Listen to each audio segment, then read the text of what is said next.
Bienvenidos a El Intercambio. Hoy vamos a abordar una cuestión interesante que surge de unas reflexiones de un auténtico veterano, Andrés Guardado. Concretamente, las diferencias que él percibe entre el profesionalismo del futbolista mexicano y el estándar que se encuentra en la élite europea. Efectivamente, y el quid de la cuestión, yo creo, va a ser este. Son esas diferencias que comenta Guardado, por ejemplo, al hablar de la mentalidad o de cómo se ven las concentraciones. ¿Son un reflejo principalmente cultural? ¿Algo, digamos, intrínseco a cómo se vive el fútbol allí en México? ¿O estamos quizás simplificando demasiado si no le damos más peso a otros factores? Factores estructurales, económicos, de desarrollo deportivo, que, vamos, son claramente distintos entre un sitio y otro. Mi postura, va a ser que la larguísima carrera de Guardado en ambos lados del Atlántico le da una autoridad, pues yo diría que única para señalar precisamente esas diferencias culturales significativas. Voy a argumentar que lo que él observa sobre la disciplina diaria, sobre el enfoque profesional, apunta a una mentalidad distinta que, no se explica solo por las estructuras o el dinero. Y mi perspectiva, por el contrario, será que, hombre, aunque la experiencia personal de Guardado es valiosísima, desde luego, reducirlo todo a cultura o mentalidad puede ser, pues eso, una simplificación un poco excesiva. Sostendré que los factores económicos, como la fortaleza de la propia Liga MX, que él mismo admite, y los estructurales, como los formatos de competición, son determinantes. Y explican, yo creo, gran parte de lo que Guardado observa, incluyendo, ojo, su propio éxito como una adaptación necesaria a esas exigencias europeas. Perfecto, pues empiezo yo entonces detallando un poco mi visión. A mí, me resulta especialmente revelador ese comentario de Guardado sobre cómo en México a veces el jugador puede llegar a percibir las concentraciones largas como un castigo. Esto para mí no es una simple anécdota, es un síntoma potente de una diferencia, yo creo, fundamental en cómo se entiende la dedicación profesional. Él mismo dice que los entrenadores allá recurren a estas medidas porque, en el fondo, hay una desconfianza sobre la capacidad del jugador para autogestionarse fuera del campo. El descanso, la alimentación, evitar las distracciones típicas, ¿no? Y lo contrasta con esa autodisciplina que él notó como más natural, más asumida al llegar a Europa. Incluso su propia formación, ¿no? Bajo la disciplina férrea casi militar de su padre en el fútbol, pues sugiere que ese rigor tan particular, que quizás no era tan común, fue esencial para su éxito y su adaptación posterior, marcando una diferencia con una posible norma cultural, digamos, diferente. La raíz podría estar ahí en esa formación y en las expectativas que uno interioriza. Entiendo, la fuerza del testimonio directo, claro, es potente, pero mi enfoque va por otro lado. Centrar el análisis casi exclusivamente en la mentalidad, me parece que deja fuera elementos que son cruciales, de verdad.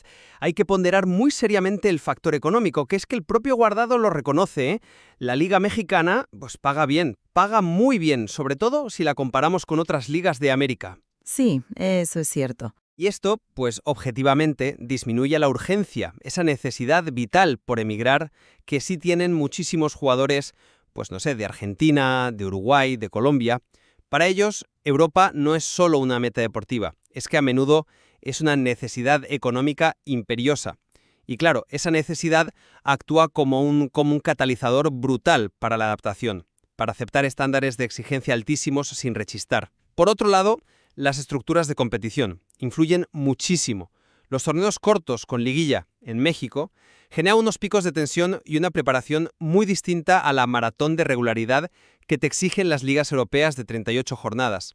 Una concentración de semanas en una fase final mexicana pues puede sentirse muy diferente a la rutina semanal europea, y no necesariamente por mentalidad, sino por el propio formato. Y por último, y no menos importante, tenemos al propio Guardado. Casi 2 décadas triunfando en Europa. Él es la prueba viviente de que el futbolista mexicano puede alcanzar y, ojo, sostener el máximo nivel de profesionalismo. Su éxito no cuestiona un poco esa idea de una limitación cultural generalizada, casi insuperable. Admito que el éxito de Guardado es un factor a considerar, claro que sí, pero yo lo interpreto de otra forma. Volvamos al ejemplo que ponía antes, el de las concentraciones como castigo. Yo creo que eso va más allá de si es liguilla o si es temporada regular. Refleja una actitud de fondo, una posible menor interiorización de que cada detalle, cada hora de descanso, cada comida, impacta directamente en el rendimiento al más alto nivel. Guardado lo observó en el día a día, en el vestuario mexicano. No es una hipótesis externa, es el testimonio de alguien que vivió esa cultura desde dentro. Para mí, la cuestión clave aquí es: esa percepción revela una diferencia cultural intrínseca, una mentalidad arraigada, o es simplemente una reacción a las circunstancias. Yo me inclino más por lo primero, la verdad. Exactamente una respuesta a estilos de dirección muy concretos, ¿no? A entrenadores más intervencionistas o más paternalistas. O podría ser una reacción simplemente a la enorme presión mediática y social que rodea las fases finales en México, donde el margen de error es cero absoluto. No niego que esa percepción pueda existir, pero saltar de ahí a la mentalidad cultural mexicana, aplicable a todos los jugadores, me parece un paso demasiado largo. Podría ser una dinámica más situacional, que depende del club, del entrenador, del momento de la temporada, más que una característica inherente y transversal a la cultura del futbolista mexicano. La estructura y la presión del contexto pueden generar esas percepciones sin tener que invocar una mentalidad fija. Entiendo tu punto sobre los factores contextuales. Sí, lo veo, pero permíteme ofrecerte otra perspectiva. Mencionas la economía y la estructura, y su influencia es innegable, estamos de acuerdo. Ahora bien, pensemos en jugadores europeos que compiten en ligas económicamente potentísimas como la Premier League o la Liga aquí en España. Ganan sumas astronómicas, y sin embargo, el nivel de profesionalismo autoexigido, esa dedicación casi obsesiva al detalle de la que habla Guardado, parece ser la norma, lo esperado en la élite, independientemente de lo que ponga en su cuenta bancaria. ¿No sugiere esto que hay un componente formativo, quizá cultural en el sentido amplio de cultura deportiva europea, que va más allá del simple incentivo económico o de la necesidad de emigrar? El propio Guardado relata cómo la disciplina que le inculcó su padre fue crucial. Quizás ese énfasis temprano en la responsabilidad individual absoluta hacia la profesión es un rasgo más estandarizado en ciertas canteras o culturas futbolísticas europeas y menos en otras. Es un argumento sólido, sí, pero consideremos la otra cara de la moneda de la necesidad.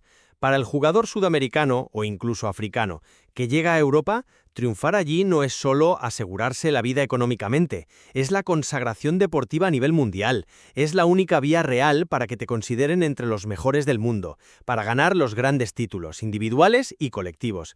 El futbolista mexicano, en cambio, tiene una liga doméstica fuerte, muy mediática, con un seguimiento brutal y una selección nacional muy relevante en su contexto, en la CONCACAF. Puede sentir que ya pertenece a un escenario importante, aunque sea diferente al europeo. La presión psicológica y deportiva para adaptarse de forma radical al estándar europeo podría, por tanto, ser cualitativamente distinta, ¿no crees? Y sobre el caso individual de Guardado, claro que su formación paterna fue clave, pero presentarlo como la excepción que confirma la regla de que los mexicanos necesitan esa disciplina externa ignora un hecho fundamental. Él es mexicano y triunfó al máximo nivel. ¿No demuestra su caso precisamente que la capacidad y la resiliencia están ahí, presentes, aunque quizás el ecosistema mexicano, las estructuras, los incentivos, la competencia, no siempre las exija o las potencie al mismo nivel extremo que el europeo? Si él pudo liderar vestuarios en España y Holanda durante casi 20 años, ¿por qué vamos a generalizar sobre una falta intrínseca de profesionalismo? Su ejemplo podría mostrar más bien el potencial latente que existe. No, yo no planteo una incapacidad inherente, sino una diferencia cultural de partida que quizás requiere un esfuerzo de adaptación mayor por parte del jugador que llega.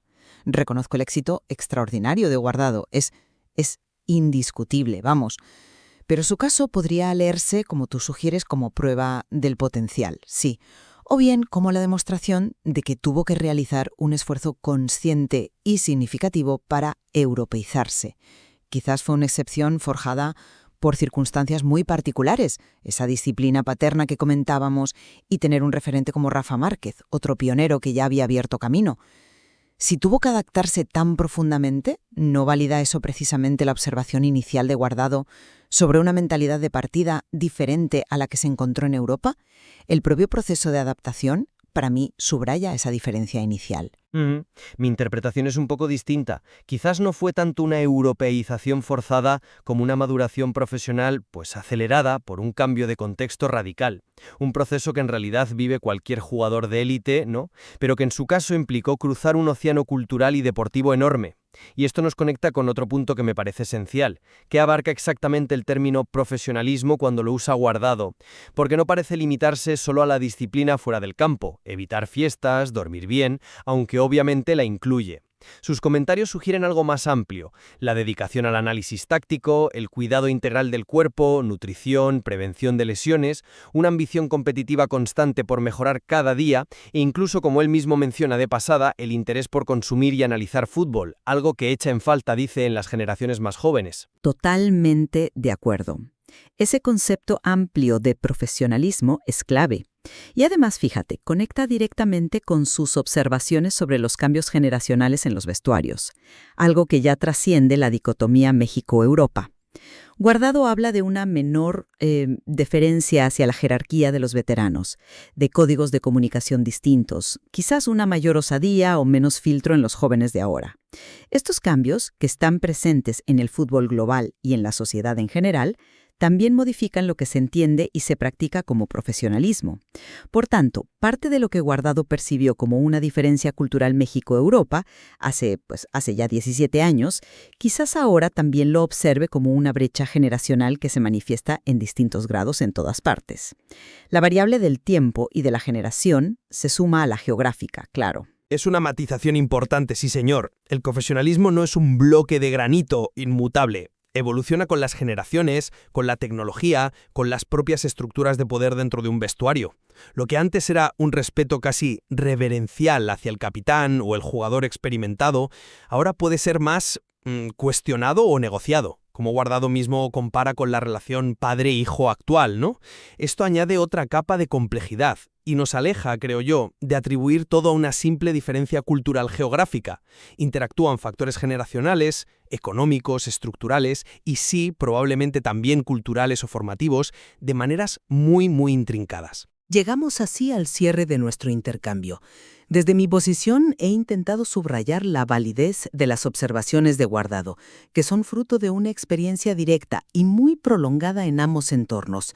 Sus comentarios sobre la percepción de la disciplina, la autogestión del jugador y ciertas actitudes que él ve como diferenciales sugieren a mi juicio la existencia de un componente cultural relevante que matiza cómo se vive la profesión de futbolista en México comparada con la élite europea. Por mi lado, he argumentado que, sin quitarle ni un ápice de valor al testimonio de Guardado, es imprescindible considerar con profundidad los factores estructurales, los económicos y también los generacionales, la solidez económica de la Liga MX, los formatos de competición distintos, las diferentes presiones y motivaciones para emigrar y la propia evolución del futbolista joven a nivel global configuran un marco explicativo muy poderoso que complementa y en ciertos aspectos, pues relativiza la idea de una diferencia basada únicamente en la mentalidad cultural. El propio Guardado, con su trayectoria, creo que ilustra bien la capacidad de adaptación y de éxito del futbolista mexicano. Coincidimos, sin duda, en que la realidad es compleja, es muy compleja, y que probablemente la explicación completa resida en una amalgama de todos estos elementos. La perspectiva de Guardado es tan valiosa precisamente porque ofrece eso, una visión desde dentro, habiendo navegado con un éxito excepcional en ambos contextos, el mexicano y el europeo, durante casi toda su carrera profesional. Exacto. Su testimonio actúa como un catalizador perfecto para esta reflexión profunda sobre las dinámicas del fútbol actual. Y el propósito de este intercambio es justamente ese: explorar las distintas capas de análisis, considerar múltiples perspectivas para enriquecer la comprensión, no solo de las palabras de Guardado, sino de todos los matices que dan forma al fútbol global y a las carreras de quienes lo protagonizan. Así que, dejamos estos argumentos sobre la mesa para que cada oyente pueda sopesarlos y formar su propia conclusión al respecto.